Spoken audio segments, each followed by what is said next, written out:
Welcome to Becoming and Belonging, a journey of identity and culture. I'm your host, Amy Huggins from Ascension Wellness. Each week, we embark on a journey of discovering who we truly are, navigating the nuance of identity and culture, and learning what it means to belong in our own skin and in the world. Natalie Jovanic is joining me today to talk about how people redefine their identity after significant life changes. Things like divorce, career transitions, or relocation. Natalie, as a registered master therapeutic counselor and resilience coach, specializes in helping individuals who have experienced trauma, loss, and painful life experiences. They have an integrated approach to trauma recovery, combining IFS-informed parts work, somatic approaches, EMDR, and anti-oppressive practices. Natalie is dedicated to supporting clients in regaining control over their lives, firmly believing that healing is possible regardless of past experiences. Trauma is also the host of the podcast Trauma Demystified. Natalie, welcome to the show. Hi, Amy. Thank you for having me. I'm really happy to be here, and I'm excited about our conversation. So am I. A few of us really find our way into our line of work by happenstance. A lot of times our personal journeys somewhat lead us here. And I wonder if that has been part of the case for you. Yes, it has been the case for me. So I have a history of childhood abuse. And so I was always skeptical about counseling and about healing. And I had parts of me that believed healing isn't possible. So it took me some time until I started my own healing journey. I also need to say a lot of the very traditional therapeutic approaches didn't work for me. And I was really lucky to find a group of professionals in Spain that really showed me on healing is possible, but also they were in a very respectful and mindful way, and they were very aware on how to navigate power in the relationships. And so later on, I also trained with them. So my own healing journey later changed my careers. And so I started working as a mental health professional because it taught me really that there are tools out there that can help us recover and that we really can transform. And so later on, I moved from Spain to Canada. And at this stage, I then experienced systemic trauma. And I draw from my experience from healing from childhood abuse to really heal myself again and find a new relationship with society and also with myself. There's a lot. It sounds like you have lived a few lifetimes. There are many different layers. Like, I think for me, there was a little bit of a shock that, like, I always thought if I healed childhood abuse, my life would be really easy and everything would be great. And then it dramatically changed and it turned out in a way that I didn't expect it. But I reminded myself that I knew how to heal. So I just needed to adjust and apply it again and find also, like, I really redefined my relationship with society. And it was a huge change for myself, even in my values and how I show up as a human being. Yeah, you're talking about a lot of layers and a lot of intersections. And I'm curious about that systemic piece.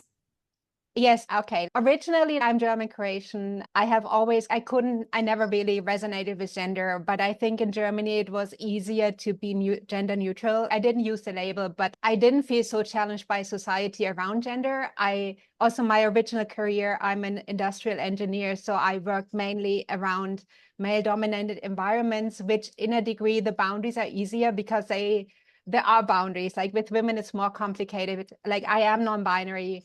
And so then I came out as non-binary. And even though all of my friends knew somehow how I experience gender and that I'm different to others, but as soon as I used the label, I lost all friends but one. And it wasn't a moment, I was already in Canada, but it was also in a moment where immigration got really complicated. And so I suddenly was there completely alone. I was part of an educational system which was quite harmful. And I was part of in an organization that wasn't supportive either. So it was a really complicated journey for me.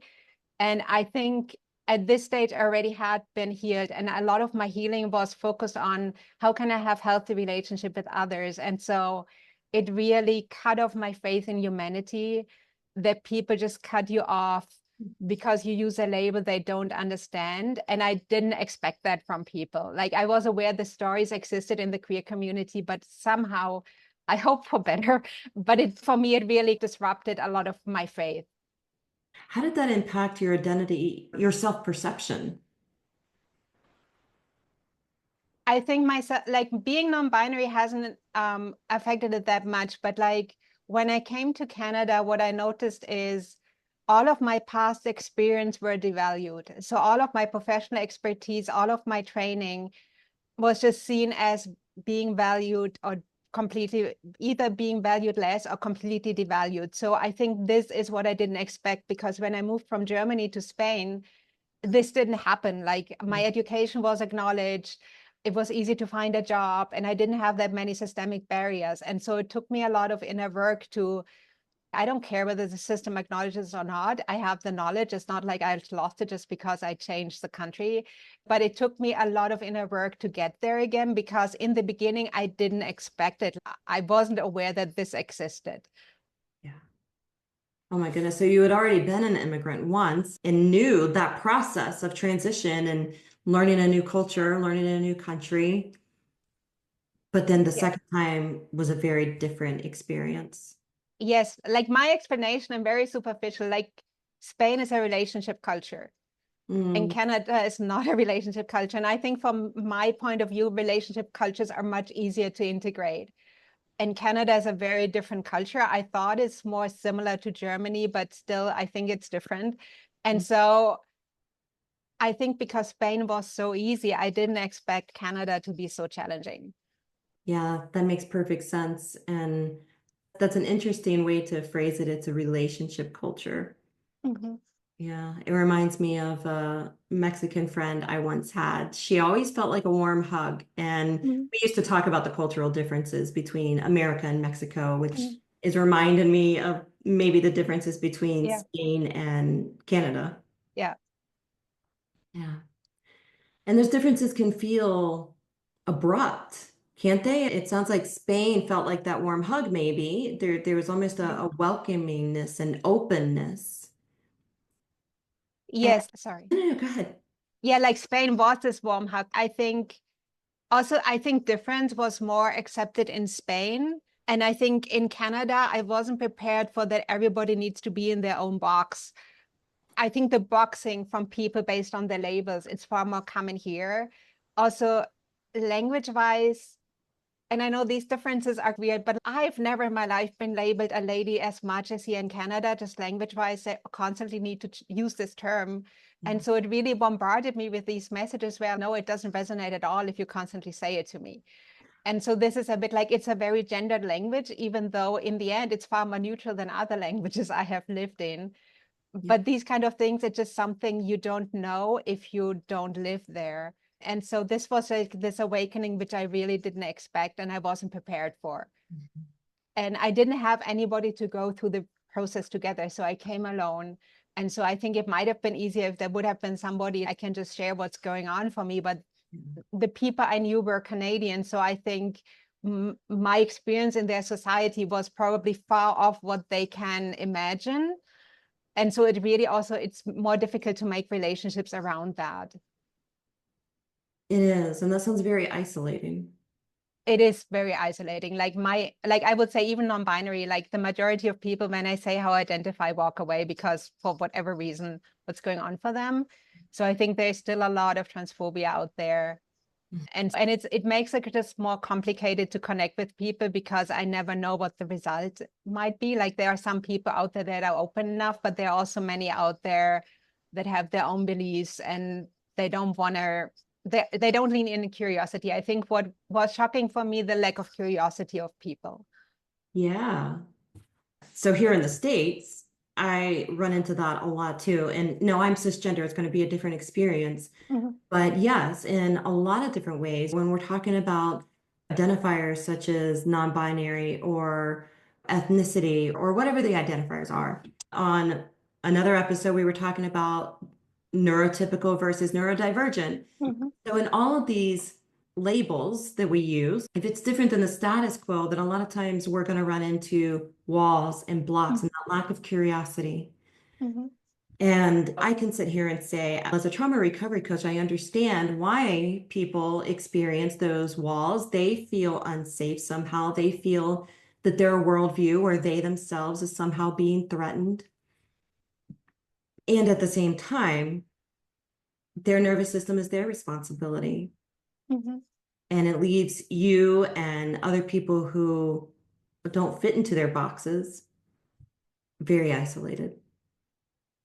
Yes, like I have done a lot of grief work around that. There was a lot of grief for me because I knew somehow I need to accept it, even if I'm not okay with it. But also a lot around, like I do a lot of inner parts work and really working with my parts, validating them and accepting that to some degree. Like I can't control what the future brings. I'm hopeful that change is possible. And also accepting that maybe my life looks lonelier than I would have wished 10 years ago. Mm. But in the end, I want to have healthy relationships and I stick to that. So I rather choose loneliness than being in toxic environments. Yeah, absolutely. I have been through that choice point many times myself too. My own company is when I am safer, when I am not safer, when I am more healed and more balanced and in Mm. that better place, then I can be good with my own company. Yeah. When I'm out in the world navigating amongst other people's walls, that doesn't always feel like a safe place to navigate, especially if I am coming with an I am not. I couldn't imagine coming against those walls with an identity that's not accepted. Yeah. I also, if these walls are there, there is no connection. That's right. And there's also emotionally no way to connect. Yeah. And it's really, for me, it's always like, how can I find those emotional connections? I don't expect perfections, but like curiosity, emotional connection. And I think we could achieve and relate far more diverse if we would just allow emotional connection and be more curious about each other. So how do you bring curiosity? I don't know. I'm just curious about human beings. Like first of all, I'm German Croatian, so I don't even fit fully into the fully dominant group in Germany. So I come from a background that was diverse. I've lived in different cultures, so I don't actually meet anybody who fully fits into my cultural identity. And I'm just curious about other cultures. Like we can learn so much from other cultures. And like in my own practices, I have a lot of meditation, which comes from Japan. And so to some degree, there's a connection to this culture. And it's really about being open, being curious, because each culture has something beautiful where we can learn something from. Oh, I couldn't agree more. I feel like you just took the words right out of my mouth. That's why I have this show, and that's why I was so excited to have you on the show, is because that cultural richness. We all have things that we can learn from each other. We can grow together, and it's almost like this unfolding to understand what it means or what it can mean to be human. Yeah. Also, what it means, like for me and my own healing, it was very useful to be in different cultures because how can I heal cultural conditioning if I'm only part of the culture I know? Yeah. And so I noticed in my own healing, like how important it was to really reach out to other cultures and see how do other people live to be aware what is truly me and what is not me. Mm. As you say that, it makes me wonder if that's one reason I'm doing this podcast. That's one thing that I've loved about coaching in this day and age. My practice has been on Zoom since before the pandemic, Mhm. but it has allowed me that global reach and colleagues too. I have colleagues all over the world. And that has brought in, I want to travel more, but it has brought in that opportunity to really get to know other cultures and how it impacts people and Yeah. what it looks like. And there's just so Yeah. much richness and joy there. Yeah. I think this is a big difference between the coaching field and the counseling field. Counseling is very locally based. It's in the pandemic, it became more open, but like the coaching field was always far more international Mhm. and still like counseling and coaching are universally international. So yes, there are differences, but I think also the fields can learn from each other. Oh, absolutely.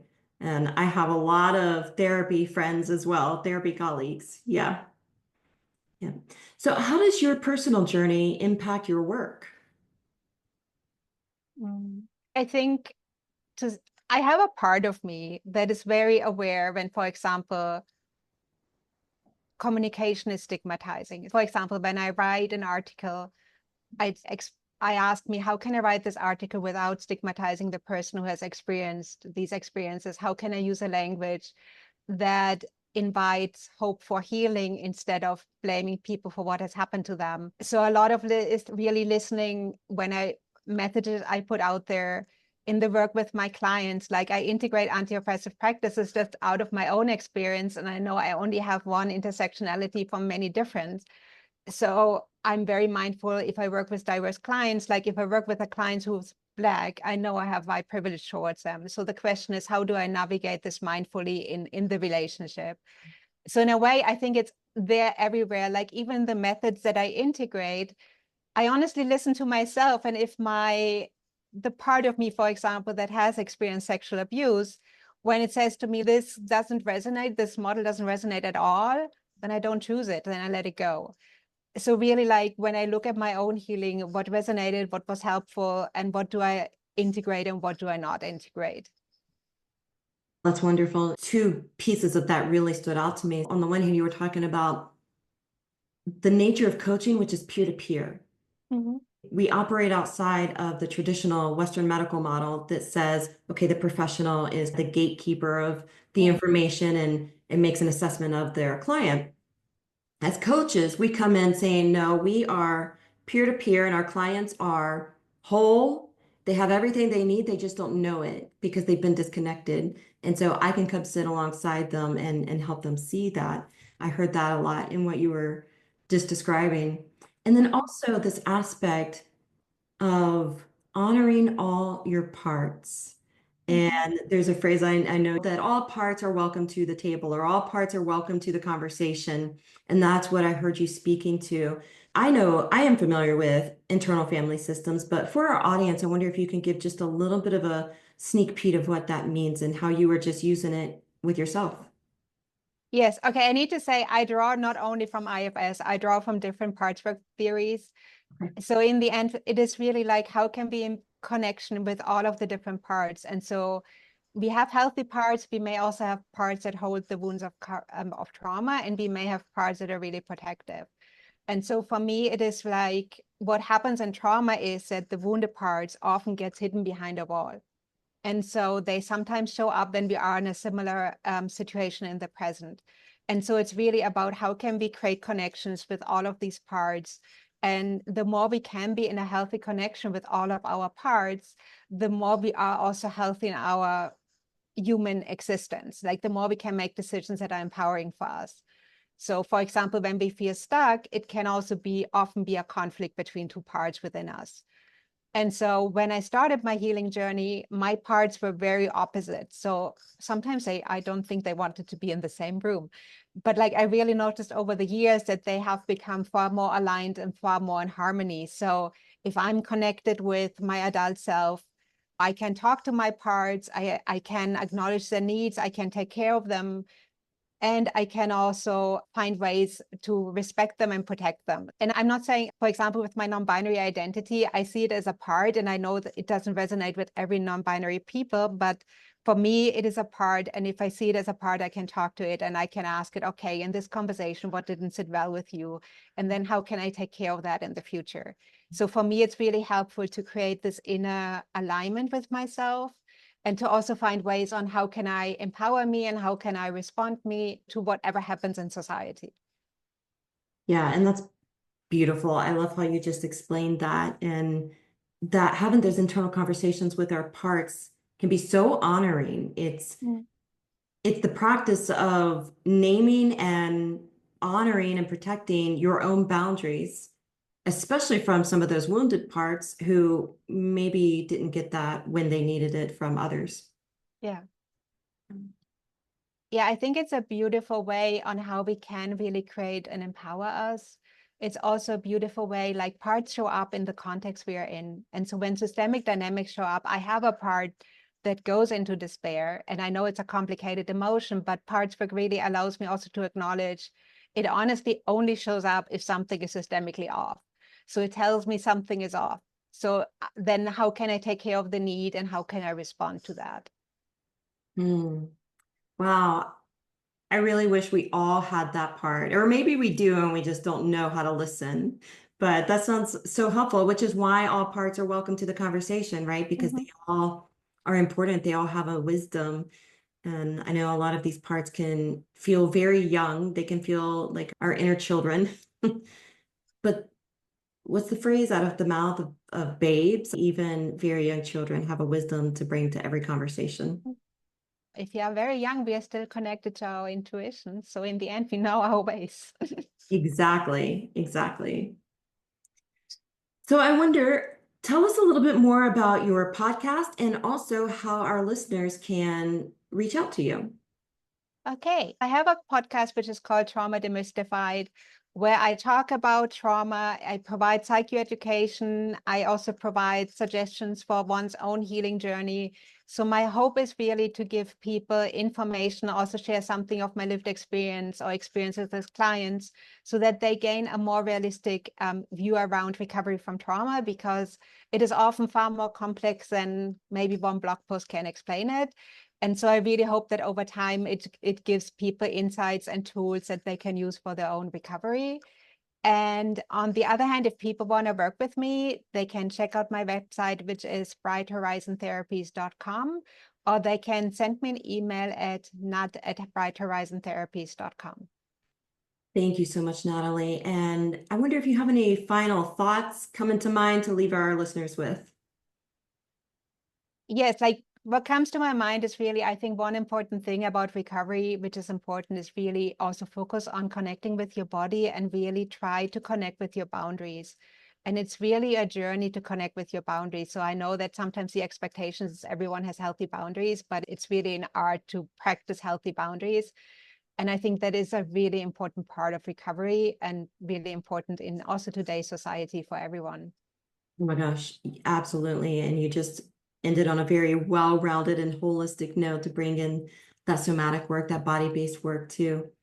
So listeners, definitely check out Natalie's podcast. That sounds like an amazing learning opportunity. And you would be surprised how fascinating the world of trauma education can be. It's truly fascinating, and you see yourself reflected in every lesson. Natalie, thank you so much for being here and joining me in this conversation today. Thank you for having me. Thank you for joining me on today's episode of Becoming and Belonging. I'd love to hear from you. What was your biggest takeaway from today's episode? Share your thoughts, reflections, any questions that came up. You can connect on social media or leave a comment wherever you're tuning in to keep the conversation going. If you found this episode meaningful, subscribe, leave a review, and share it with someone who might benefit from it. Until next time, keep growing, keep healing, and remember, you belong here.